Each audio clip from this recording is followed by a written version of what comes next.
The great evangelist Luis Palau from Argentina came to Canada several years ago, and when he spoke to us as pastors, he said, we're going to have this crusade, and I want you to encourage your people to bring their friends, but encourage them to bring the toughest nuts that they know. Not the low-hanging fruit, but the people like the old Saul of Tarsus, and ask God to come and do something special in their lives.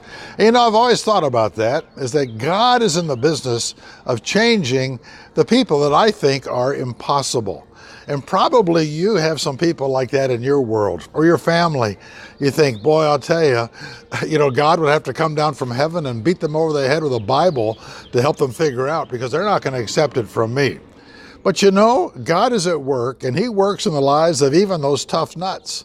The Apostle Paul said in Philippians chapter 1, he said, I want you to know how my suffering has turned out to advance the gospel.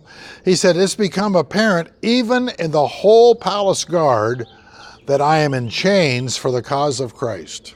You know, here Paul says, even in the city of Rome, where he was under house arrest, if he had come to town and he'd said, Caesar, I want to have an evangelistic crusade or a home Bible study or a chapel service for the troops, Caesar would have said, no way, Jose, you're toast, man, and slap him in jail.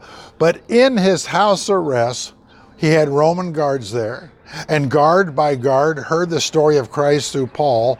And now he says, my testimony is apparent throughout the whole palace of Caesar, just because I have been enchained. And God used his suffering to promote the gospel into places that we think are impossible. You know, my friends, I challenge you. Think about it. Think about it. Who is that impossible person in your life? You know, God can break through. So take your circumstances. Ask God to use them to open their hearts to the gospel.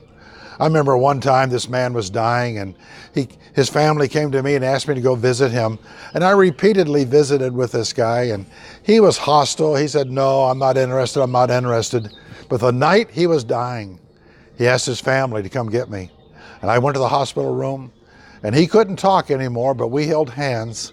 And I led him in a sinner's prayer. And I said, Ron, if you did trust Christ as I prayed, squeeze my hand. And he squeezed my hand. You know, you never know. You never know what God is going to do. So pray. Live the good life of Jesus Christ and watch God bring his grace into the toughest person you know.